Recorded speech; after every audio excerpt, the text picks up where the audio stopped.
बाबा बागेश्वर ने बताया सीमा हैदर की पूरी कहानी। बाबा बागेश्वर ने बताया कि सीमा पाकिस्तान से हिंदुस्तान क्यों आई है। तो चलिए वीडियो शुरू करते हैं, पूरा एंड तक वीडियो को देखिएगा, हर एक चीज़ मैं आपको डिटेल में बताने वाला हूँ।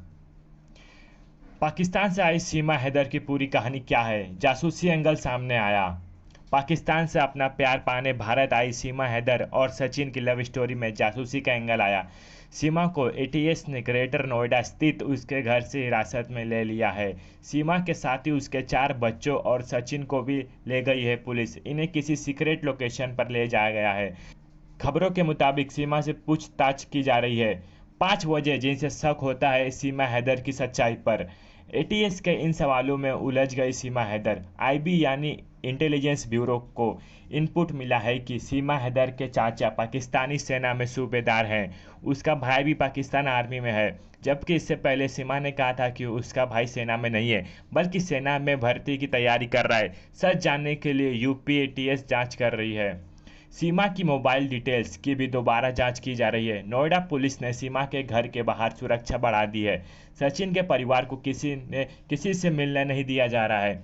देश की राजधानी से सटे नोएडा से महज 50 किलोमीटर की दूरी पर यमुना एक्सप्रेसवे के पास रबुपुरा कुछ दिनों पहले तक एक सामान्य कस्बा था, बल्कि पुराने देहाती कस्बे जैसा। लेकिन पिछले करीब एक हफ्ते से यहाँ पिपली लाइव फिल्म जैसी हालत बन गई है। इसकी वजह है हिंदुस्तान की सरहद के उस पार से 4 बच्चों के साथ आई पाकिस्तानी बहू। महज 5वीं तक पढ़ी हुई सीमा हैदर नाम की यह महिला अविश्वसनीय तरीके से कराची, नेपाल और दिल्ली होते हुए यूपी के इस कस्बे में सचिन मीणा के पास पहुंच गई। यह पूरी कहानी शुरू होती है मोबाइल फ़ोन पर ऑनलाइन खेले जाने वाले पबजी गेम पर। रबुपुरा कस्बे में मीणा टाकुरान मोहल्ले का रहने वाला 24 साल का सचिन मीणा सिर्फ 8वीं तक पढ़ा है। कोविड से पहले वह कस्बे में ही परुचन की एक दुकान पर काम करता था। कोविड काल में दुकान बंद हो गई तो उसका काम भी चला गया। खाली बैठा सचिन मोबाइल पर पबजी गेम खेलता था। सितंबर 2020 में गेम खेलने के दौरान वह कराची की रहने वाली सीमा हैदर के संपर्क में आया। गेम खेलने के दौरान दोनों अपना माइक्रोफोन ऑन करके रखते थे। इस दौरान वे एक दूसरे से बात करते थे। गेम चैट पर भी बात किया करते थे। रोजाना 3-4 घंटे वह गेम खेलते और एक दूसरे से बात करते। कराची की रहने वाली सीमा हैदर शादीशुदा है और उसके 4 बच्चे हैं। सीमा ने बताया कि वह दक्षिणी पाकिस्तान के खैरपुर में रिंड हजानो गांव की रहने वाली है। 3 बहनों में वह दूसरे नंबर की है। उसका एक बड़ा भाई भी है जो सेना में काम करता है। उसने घर में आने वाली एक ट्यूशन टीचर से 5वीं तक की पढ़ाई की है। वह 12 साल की ही थी जब उसकी मां की मौत हो गई। सीमा के अनुसार 17 साल में उम्र में परिवार वालों ने 2014 में गुलाम हैदर जखरानी से उसकी ज़बरदस्ती शादी करा दी। शादी के बाद दोनों कराची चले गए। उसकी बहनें और पिता भी बेटा फरहान और बाद में 3 बेटियां फरीहा और फराह पैदा हुए। 2019 में गुलाम हैदर काम करने के लिए सऊदी अरब चला गया और वह घर पर अकेले रह गई। उस समय वह अपने सबसे छोटी बेटी की देखभाल में लगी रहती थी। फिर मार्च 2020 में कोविड फैला और सबका घरों से निकलना बंद हो गया। इस दौरान वह घंटों मोबाइल पर टिकटॉक देखती और वीडियो बनाती। इस दौरान उसने मोबाइल पर पहले कैंडी क्रश गेम और उसके बाद पबजी खेलना शुरू किया। पबजी ने उसे गेम खेलने के साथ ही दुनिया भर के लोगों के बात करने की आज़ादी भी दी। इस दौरान उसके संपर्क में कई लोग आए। उनमें सचिन से उसकी खास दोस्ती हो गई। सीमा ने उस बच्चों से वीडियो कॉल पर मिलवाया। जब किसी वजह से सीमा उससे फ़ोन पर बात नहीं कर पाती तो उसके भाई को कॉल करती थी। सीमा बताती है कि एक बार उसे सचिन की कॉल मिस हो गई। इससे वह इतना नाराज़ हुआ कि उसने अपने सभी सोशल मीडिया अकाउंट से ब्लॉक कर दिया। उसका नंबर भी ब्लॉक कर दिया। उसने मनाने के लिए सीमा ने अपनी हाथ काट ली। कटी हुई कलाई की फ़ोटो जब उसने सचिन को भाई को दिखाया तब जाकर उसने उसे अनब्लॉक किया। इस बीच दिसंबर 2020 में सीमा के पिता की मौत हो गई। सचिन उससे मिलकर समझाता। इसके लिए उन्होंने गदर फिल्म के बारे में आपस में बात की कि कैसे तमाम बाधाओं के बीच भी भारत में रहने वाला लड़का पाकिस्तान में रहने वाली लड़की से मिलता है, इसलिए उन्होंने भी सभी कठिनाइयों के बीच मिलने का फैसला किया। सीमा के अनुसार उसने अपना पासपोर्ट बनवाया और फरवरी 2023 में भारतीय वीज़ा के लिए अप्लाई किया, लेकिन उसे वीज़ा नहीं मिल पाया और फिर उन्होंने नेपाल में मिलने का फैसला किया। सचिन ने 8 मार्च को कश्मीर गेट से काठमांडू के लिए बस पकड़ी। उधर सीमा ने शारजाह होते हुए काठमांडू के लिए फ़्लाइट ली। 10 मार्च को दोनों काठमांडू पहुंच गए। सबसे पहले दोनों ने गदर फिल्म देखी और अगले दिन पशुपतिनाथ मंदिर में शादी कर ली। एक हफ्ते तक वे काठमांडू में पति पत्नी की तरह रहे। सीमा ने माथे पर सिंदूर लगाकर भारतीय पहनावे में फ़ोटो खिंचवाए और इंस्टाग्राम पर वीडियो अपलोड किए। इसके बाद वह हमेशा के लिए सचिन के पास आने के लिए पाकिस्तान लौट गई।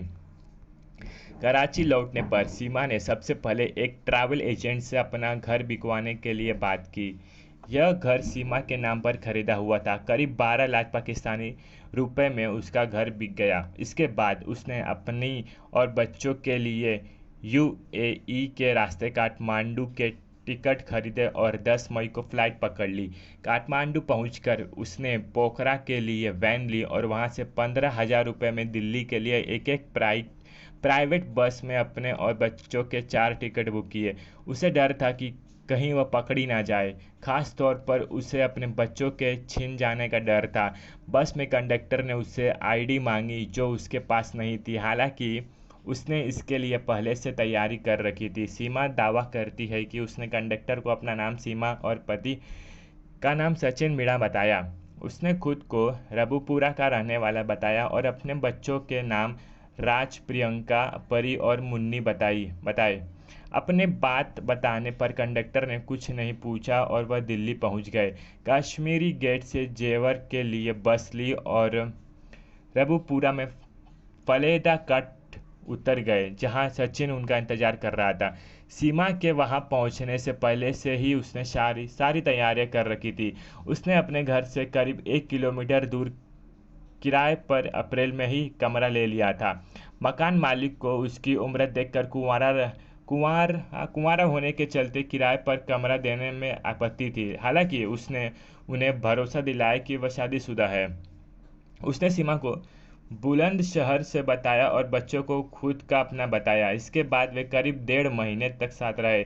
दिन में सचिन परुचन की दुकान पर काम करता था, शाम को पैतृक घर पर रहता और रात को सीमा के पास आ जाता था। इस दौरान सीमा का पड़ोस में रहने वाली महिलाओं से परिचय हो गया। किसी को उस पर शक नहीं हुआ, लेकिन फिर उस बच्चों की पढ़ाई की चिंता होने लगी। लिहाजा पहचान पत्र बनवाने के लिए 29 जून को बुलंदशहर में एक वकील से मुलाकात की गई। सचिन ने वकील से कहा कि वह मुस्लिम महिला से शादी करना चाहता है। इस पर वकील ने कहा कि स्पेशल मैरिज एक्ट के तहत इसमें कोई दिक्कत नहीं है, लेकिन जब उसने सीमा के दस्तावेज देखे तो वह उसमें पाकिस्तानी पासपोर्ट देखकर दंग रह गया। उसने पुलिस को सूचना दे दी। अगले दिन रबुपुरा की अम्बेडकर नगर कॉलोनी में जब तक पुलिस उन्हें पकड़ने पहुंचती, वे दोनों बच्चों के साथ लेकर उससे पहले ही वहां से निकल चुके थे।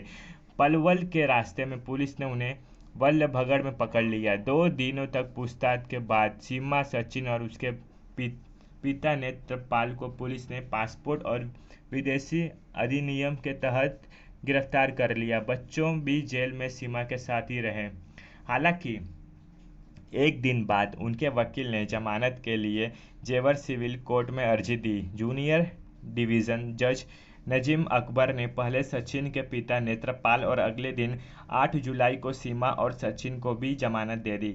जज ने उन्हें कहा कि वह अपना पता न बदले और देश न छोड़े। सीमा ने सचिन के पैतृक घर का पता दे रखा था, तो दोनों जमानत के अगले दिन से फिर पैतृक घर में आ गए। जेल से जमानत पर रिहा होने के बाद खुद सचिन का भाई अपनी कार से सभी को लेकर आया।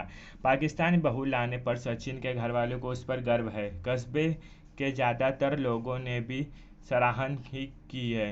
हालांकि कुछ लोग सोशल मीडिया पर उठाए जा रहे सवालों से दुविधा में है।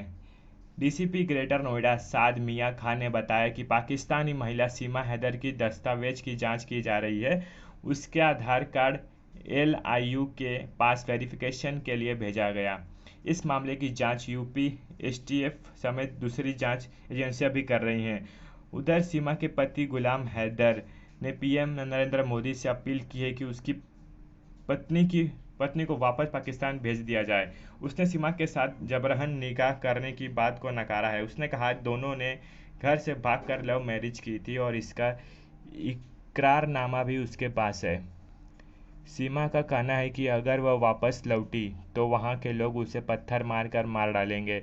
उसने पूरी तरह से हिंदू धर्म अपना लिया है और जैसा सरकार चाहेगी वह वैसा ही करेगा। वह भले ही यहाँ की जेल में रह लेगा लेकिन वहाँ वापस नहीं जाएगी।